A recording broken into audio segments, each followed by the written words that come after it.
জীবনটা অনেকটা সমুদ্রের ঢেউয়ের মতো।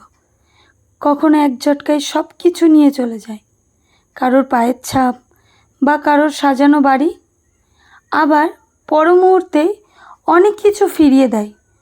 হয়তো সবটা আগের মতো হবে না, মুছে যাওয়া পায়ের ছাপটা আর ফিরবে না ঠিকই, বালি দিয়ে তৈরি বাড়িটা হয়তো আবার নতুন করে তৈরি করতে হবে। কিন্তু দেখে নিও, একদিন সবটা ঠিক হবে। এই কঠিন সময়, সমস্যা, এগুলোর সাথে লড়তে শিখে যাব আমরা, শুধু লোক দেখানোর জন্য নয়। আমরা ভেতর থেকেও ততটাই শক্ত হয়ে যাব, কোনো ঢেউয়ের স্রোতে আমরা আর ভাঙব না। আর এখন শুধু কালো মেঘটা সরে যাওয়ার অপেক্ষা। আমরা আবার আকাশের তারাগুলোর মতো জ্বলজ্বল করব। দেখে নিও, দেরি হবে, কিন্তু একটা সময় সবটা ঠিক হবে।